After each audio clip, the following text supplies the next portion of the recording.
Good morning, everybody. In the 12th class, Unit 2 solution. Today's topic is the colligated properties of the solution, Part 3. So yesterday we have already discussed about the elevation and boiling point, freezing point, osmosis pressure. So these are some colligated properties.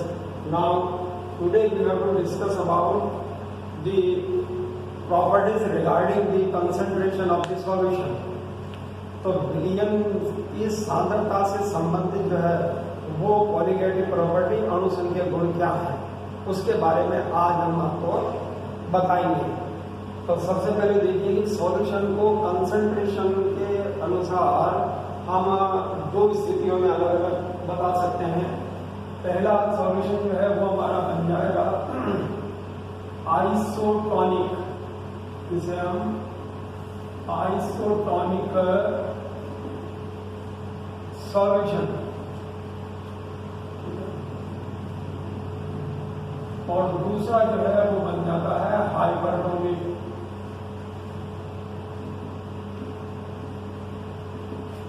तो isotonic और hypotonic ये दोनों ही विलयनों की सांद्रता से संबंधित गुण है। तो सबसे पहले आइसोटोनिक का मीनिंग ये होता है कि जब हम दो अलग अलग सांद्रता वाले विलयनों को किसी एसपीएम के द्वारा, अर्थात हमारी जो सेमी परमेबल मेम्ब्रेन है उससे अगर हम सेपरेट करते हैं तो दोनों के बीच में विलायक के कणों का आवागमन होता है। अब ये आवागमन किस ओर होगा? तो इसमें ये बताया जाएगा कि अगर हम इन दोनों को पृथक करें, लेकिन कंडीशन आइसोटोनिक में ये रखी गई है कि विलयनों की सांद्रता बराबर होनी चाहिए, भिन्न भिन्न सांद्रता नहीं रहेगी। इसमें आप ये करेक्शन करें, भिन्न भिन्न सांद्रता नहीं। तो आइसोटोनिक में क्या होता है कि N1/V1 = N2/V2। इसका मतलब हुआ कि ये हमारा C1 सांद्रता थी, ये हो गया C2 सांद्रता। तो ये विलयन 1 की सांद्रता और ये विलयन 2 की सांद्रता, the concentration of the first undecided solution if both are the equal, ये दोनों बराबर है। तो जब सांद्रताएं दोनों की बराबर है, ये सांद्रता उनके मोल फ्रैक्शन से उनके आयतन के अंदर जो घुली हुई है उसके अनुसार हमने इसको तय किया है। तो अगर विलयनों की सांद्रता समान है तो इनके मध्य सेमी परमेबल मेम्ब्रेन से किसी भी तरह का आवागमन नहीं होता है। ठीक है, क्योंकि दोनों की सांद्रता बराबर है, दोनों तरफ जो मोलर कंसंट्रेशन है वो हमारी इक्वलाइज है। तो विलायक के कणों की सांद्रता विलयन 1 में विलयन 2 में समान है। तो जब कोई अंतर ही नहीं है तो फिर इसमें किसी तरह की परासरण क्रिया नहीं होती है। तो ऐसे विलयन को हम ऐसे पेयर ऑफ द सॉल्यूशन, तो इस तरह के विलयनों को हम यहाँ पे आइसोटोनिक सॉल्यूशन के नाम से जानेंगे। दूसरा देखिए हाइपरटोनिक। हाइपरटोनिक में क्या होता है कि C1 और जो C2 है ये बराबर नहीं है, ये इक्वलाइज नहीं है। इसका मतलब ये हुआ कि दोनों की सांद्रता भिन्न भिन्न हो गई। तो अगर भिन्न भिन्न सांद्रता वाले विलयनों को सेमी परमेबल मेम्ब्रेन से सेपरेट किया जाए तो विलायक के कणों की संख्या दोनों विलयनों में भिन्न भिन्न होने के कारण जिस विलयन की सांद्रता विलायक के सापेक्ष में कम होगी तो और या वो अधिक होगी तो हम कहेंगे कि वो निम्न उच्च सांद्रता से निम्न सांद्रता की सापेक्ष कहलाता है। अर्थात जिसका परासरण दाब पाई का मान उच्च हो, दूसरे विलयन के पाई के मान से कम हो, तो इसको हम यहाँ पर हाइपरटोनिक सॉल्यूशन या अति परिसारी विलयन के नाम से जानेंगे। अब ये जो अति परिसारी जो विलयन है इसमें क्योंकि दोनों की सांद्रता भिन्न है इसलिए यहाँ पर विलायक के कणों का सेमी परमेबल मेम्ब्रेन के द्वारा आवागमन निश्चित तौर पर होता है। तो ये अति प्रसारी विलयन के नाम से जाने जाएंगे। तीसरा देखिए अल्प प्रसारी अर्थात हाइपोटोनिक। जो तीसरी कंडीशन है वो हमारी है हाइपोटोनिक। तो हाइपोटोनिक सॉल्यूशन क्या है? तो दो भिन्न सांद्रता वाले विलयन जिनमें पाई का मान कम है दूसरे विलयन के सापेक्ष में अल्प प्रसारी होगा। दूसरे के सापेक्ष में वो अल्प प्रसारी होगा अर्थात वो हाइपोटोनिक कहलाएगा।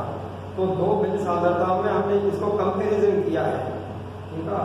एक की सांद्रता कम दूसरे की सांद्रता ज्यादा। तो अब जिसकी सांद्रता कम है वो दूसरे के सापेक्ष में अल्प प्रसारी कहलाएगा क्योंकि उसका परासरण दाब कम होगा। जिसमें विलायक कणों की संख्या कम होगी वो अल्प प्रसारी होगा क्योंकि इसमें परासरण दाब कम होगा, और जिसमें ज्यादा है उसमें उच्च हो जाएगा। तो ये अल्प प्रसारी विलयन का मतलब होता है। तो ये नेचर ऑफ द सॉल्यूशन है जो सांद्रताओं पर निर्भर करती है। यहाँ पे भी कंडीशन यही रहेगी कि C1 और C2 जो है वो इक्वल वाइज नहीं है। तो उस स्थिति में ये हाइपोटोनिक को कैसे आप डिफाइन करेंगे और हाइपरटोनिक को किस प्रकार से आप इसको परिभाषित करेंगे। ये एक दूसरे के रिलेटिव है, ये ध्यान रखना। ये रिलेटिव ऑस्मोटिक रिएक्शंस हैं। तो हम दोनों विलयनों को एक दूसरे के सापेक्ष गुणों के अंदर पढ़ते हैं। तो फिर ये अल्प प्रसारी, समप्रसारी और ये अति प्रसारी विलयन बन जाएंगे। अब नेक्स्ट टॉपिक हमारा रहेगा कि ये जो हमने कॉलिगेटिव प्रॉपर्टीज जो सब हमने स्टडी कर ली है, तो इसके बाद में अब हम इनके उस विलयन में जब विलय पदार्थ को मिलाया जाता है तो उस स्थिति में उस विलायक के विलयन में विलायक के गुण और विलय पदार्थ के गुणों में परिवर्तन, तो दोनों के सापेक्ष में परिवर्तन जो होता है वो केवल विलय पदार्थों के लिए है। तो जब विलय पदार्थ अपनी प्रकृति जो है वो भिन्न कर लेते हैं तो उस स्थिति में अब ये जितने भी हमने कॉलिगेटिव प्रॉपर्टीज पढ़ी हैं इनके ऊपर इनका क्या प्रभाव होगा, अर्थात विलय पदार्थ की प्रकृति विलयन में किस प्रकार से व्यवहार करती है। इसलिए हमें वास्तव में जो वैल्यूज इन कॉलिगेटिव प्रॉपर्टीज की मिलनी चाहिए थी वो वैल्यूज हमें वास्तविक रूप में नहीं मिलती।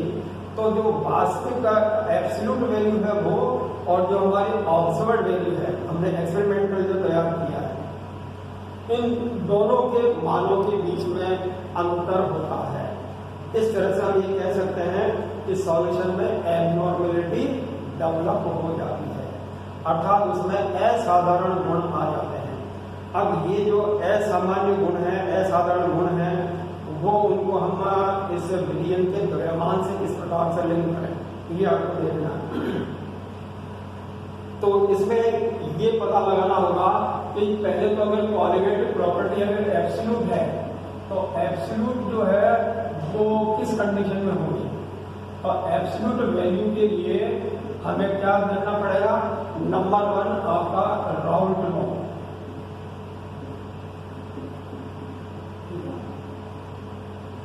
अर्थात वे सभी विलयन जो राउल्ट के नियम का पालन करते हो, उनकी सांद्रता राउल्ट के नियम का पालन करती हो, तो उनके द्वारा जो ऐसे सॉल्यूशन के द्वारा जो भी हम एक्सपेरिमेंटल वैल्यू लेंगे तो हमारी ऑब्जर्व्ड और कैलकुलेटेड वैल्यू जो है वो दोनों ही इक्वलाइज होगी, मतलब वास्तविक और जो प्रायोगिक वैल्यू है वो दोनों बराबर हो जाएंगे। नंबर 2 कि विलय विलयन के अंदर वियोजन नहीं होना चाहिए, ये बड़ा ही महत्वपूर्ण है। अर्थात उनमें मॉलिक्यूलर एसोसिएशन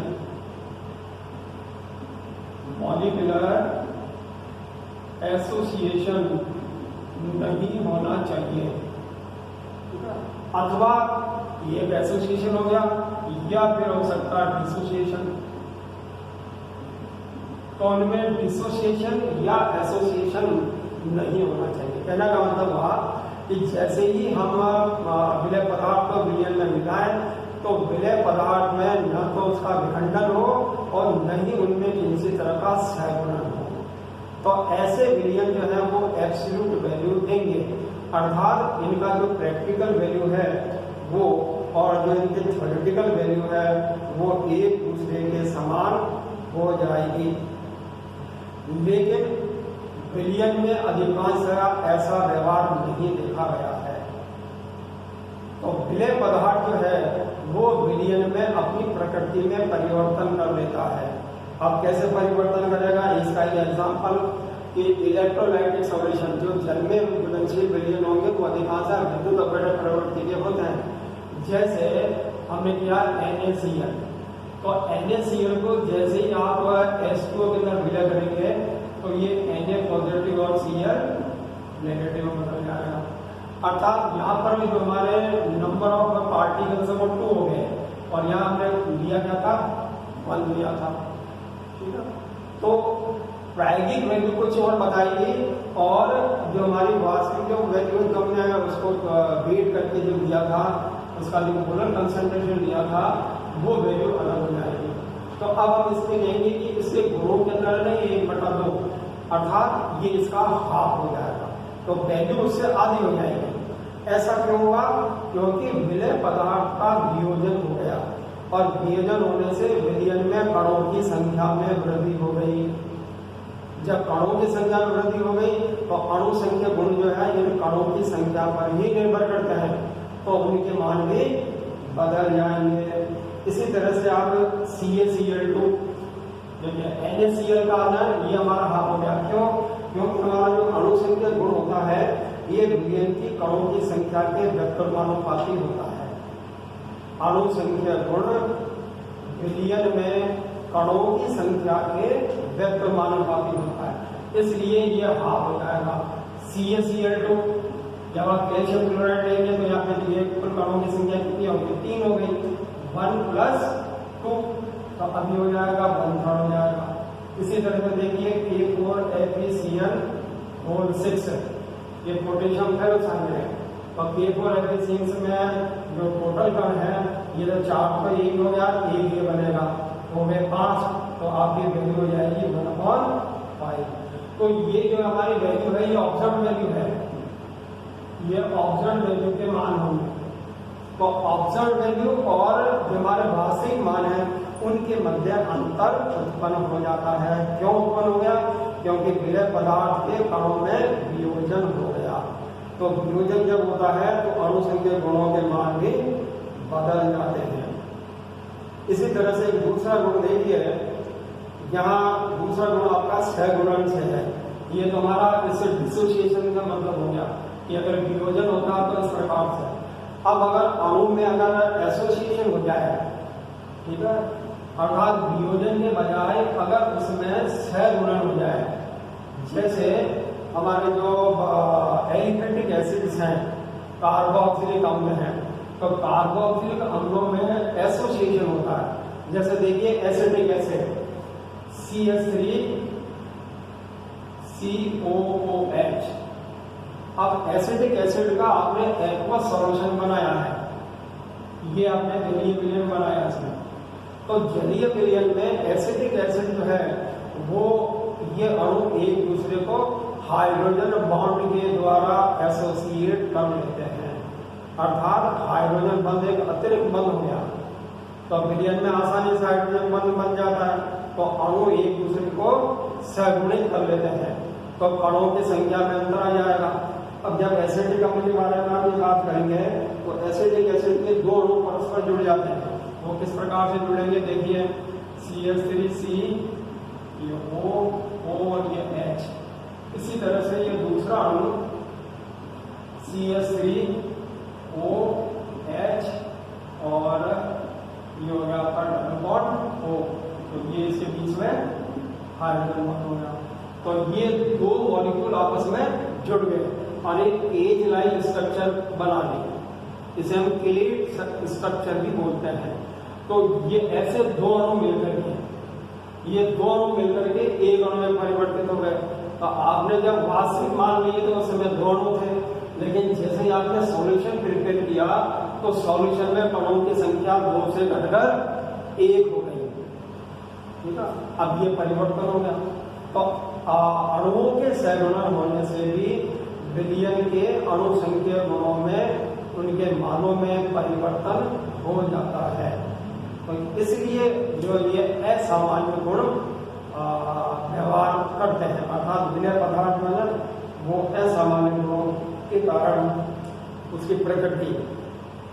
अब देखेंगे ये इन सभी ऐसे विधियों का जो अध्ययन है वो एक वैज्ञानिक थे, उन्होंने किया था, और वो जो वैज्ञानिक थे उनका नाम था वॉन हॉफ। तो वॉन हॉफ के द्वारा इन सभी विधियों का जो असामान्य गुण व्यक्त करते हैं उन सभी विधियों का उन्होंने स्टडी की। तो उन्होंने एक ये नियम बनाया वॉन हॉफ ने। तो उसने कहा कि विलय के असामान्य व्यवहार का अध्ययन एक गुणांक के द्वारा किया जा सकता है। तो उन्होंने वॉन हॉफ फैक्टर निकाला, van't Hoff factor, van't Hoff factor. और ये वॉन हॉफ फैक्टर क्या है कि उन्होंने बताया वॉन हॉफ फैक्टर को हम आई से डिनोट करते हैं, ये स्मॉल आई, और स्मॉल आई से इसको डिनोट करते हैं। तो जो ऑब्जर्व्ड वैल्यू है, ऑब्जर्व्ड वैल्यू जिसे प्रेक्षित मान जिसे कहते हैं, और एक होता हमारा थ्योरेटिकल, ठीक है, ये थ्योरेटिकल वैल्यू। तो थ्योरेटिकल वैल्यू और एब्सोल्यूट वैल्यू मतलब प्रेक्षित मान और सैद्धांतिक मान का अंतर जो है वो एक फैक्टर आई से, इस स्मॉल आई को हम यहाँ पे बोल देते हैं वॉन हॉफ फैक्टर। तो वॉन हॉफ ने इस फैक्टर को निकाला, और उन्होंने जो है, अब जैसे देखिए इस आई को आप किस तरह से पढ़ सकते हो। सबसे पहले आपका जो वेपर प्रेशर के बारे में था, हम कहेंगे कि delta P upon delta P. अब ये तो हमारा हो गया ऑब्जर्व्ड, ठीक है, और ये हो जाएगा थ्योरेटिकल। तो इन दोनों का जो रेशियो होगा वो आई कहलाएगा। इसी तरह से आपने ये डिफर्जन एलिवेशन इन बॉइलिंग पॉइंट पढ़ा, ठीक है, कॉमा लगा इसमें आप लिखे, तो ये डेल्टा टीबी और ये डेल्टा टीबी, और ये ऑब्जर्व्ड और ये थ्योरेटिकल, ठीक है, एलिवेशन इन बॉइलिंग पॉइंट। इसी तरह से डिफर्जन इन फ्रीजिंग पॉइंट, और ये डेल्टा टी एफ,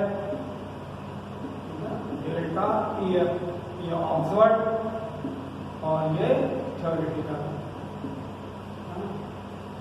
तो ये आई फैक्टर हो गया, मतलब ये आई फैक्टर आपको, ये मैंने 3 आपके क्वालिटेटिव प्रॉपर्टी को बताया है। इसी तरह से आपके जो विस्कोसिटी है वो पाई के द्वारा डिनोट करते हैं, तो पाई ऑब्जर्व्ड और पाई जो है वो थ्योरेटिकल।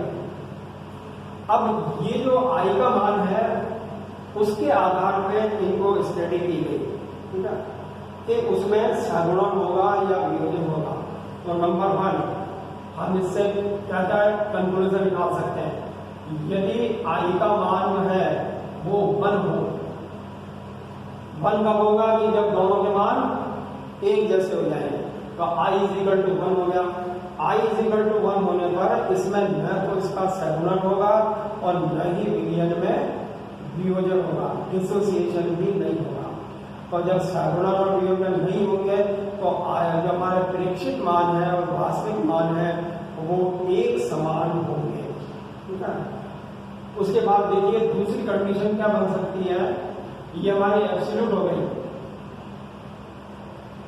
ठीक है, अर्थात ये हमारे वास्तविक विलयन बन गया, इसमें कोई अंतर नहीं आएगा। दूसरा देखिए if I is greater than 1, ठीक है, इसका मतलब ये होता है कि इसमें डिसोसिएशन हो गया,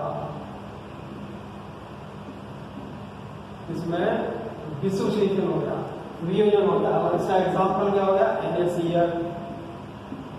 तो जितने भी आयनिक पदार्थ है जो इलेक्ट्रोलाइटिक नेचर के होते हैं उनमें आई का मान जो हमेशा 1 से ज्यादा होता है, आई का मान जो है वो अधिक हो गया।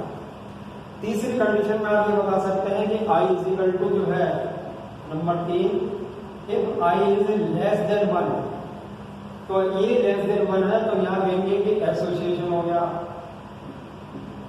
Molecular association. जैसे एग्जांपल आपका CH3COOH एसिटिक एसिड हो गया।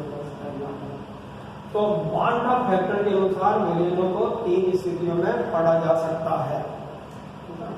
ये वान फैक्टर आई के मान पे इसको आप बता सकते हैं। अब वान के अध्ययन के एल्फा का कैलकुलेशन भी कर सकते हैं। वान के आधार पर एल्फा का कैलकुलेशन कैसे करें? एल्फा क्या है? ये एल्फा जो है वो डिग्री ऑफ डिसोसिएशन हो गया, डिग्री ऑफ डिसोसिएशन। तो इसके मान को भी आप पता लगा सकते हैं आई फैक्टर के द्वारा। कैसे लगाएंगे? कि जैसे मान लीजिए आपने 1 मोल पदार्थ लिया, अब हम इसको मोलर कंसंट्रेशन कितनी होनी चाहिए उसकी? 1 मोल, 1 मोल लिया आपने, ठीक है। ए पदार्थ था, ये 1 मोल लिया और इसमें एन भी बन गया, ठीक है। ये पहले 1 मोल था, 1 मोल, तो प्रारंभ में इनके मान कितने थे? 0 हो गए। और जब हम कहेंगे ये एक्स बन गया, या सॉरी एल्फा बन गया, तो एल्फा बन गया तो फिर हमारी सांद्रता इधर क्या हो जाएगी? 1 माइनस एल्फा, और ये एल्फा हो गई। तो वियोजन के पहले और वियोजन के बाद। अब अगर आपसे पूछा जाए कि वियोजन में कुल मोलर संख्या कितनी होगी, तो आप बता सकते हैं कि ये 1 माइनस एल्फा प्लस एल्फा, ये हमारा टोटल कंसंट्रेशन हो गया सॉल्यूशन के अंदर, 1 माइनस एल्फा, ठीक है। अब जब प्रेक्षित मान लिए गए थे तो हम इसको ये हमारे प्रेक्षित मान थे कि 1 माइनस एल्फा और एल्फा, ये इक्वल टू हम लिख सकते हैं 1 प्लस एल्फा एन माइनस 1। तो जब सैद्धांतिक मान 1 मोल है, जो हमारा थ्योरेटिकल है वो कितना हो? Equal to 1। अगर ये 1 है इस स्थिति में, तब हम कहेंगे कि हमारे जो अवयव आयनन के पश्चात और आयनन के पूर्व दोनों के मान का अंतर, तो आयनन के पश्चात और आयनन के पूर्व का मान का अंतर जो हमारा आई फैक्टर है वो बन जाएगा 1 प्लस एल्फा एन माइनस 1 बटा हुआ, इसको आप 1 से डिवाइड कर दीजिए। तो अब हम इसको कैसे लिख सकते हैं कि I minus 1 upon N minus 1 is equal to alpha. तो इस तरह से डिग्री ऑफ डिसोसिएशन को हम इन दोनों के अनुपात के द्वारा पता लगा सकते हैं। तो सैगुणन के पश्चात और सैगुणन से, ये तो हमारा वियोजन के पश्चात हुआ है, ठीक है, वियोजन हो तक। और अगर ये सैगुणन हो जाए तो उस स्थिति में एल्फा का मान क्या हो जाएगा? एल्फा इज इक्वल टू ये एन आई माइनस 1 अपॉन 1 माइनस एन। ये कब होगा? जब आपका मॉलिक्यूलर एसोसिएशन हो जाए, अर्थात उसमें सैगुणन हो जाए। और ये मान कब आएगा? जब आपके डिसोसिएशन हो जाए, अर्थात वियोजन हो जाए। तो वियोजन होने पर और संयोजन होने पर इन एल्फा के मानों की गणना हम इन सूत्रों के द्वारा कर सकते हैं। आपको उसका आई फैक्टर मालूम होना चाहिए, नंबर ऑफ मोल्स मालूम होना चाहिए कि उनकी मॉलिक्यूलरिटी कितनी है। तो इस तरह से हम इसको पता लगा सकते हैं। यह अध्याय जो है तो समाप्त हुआ।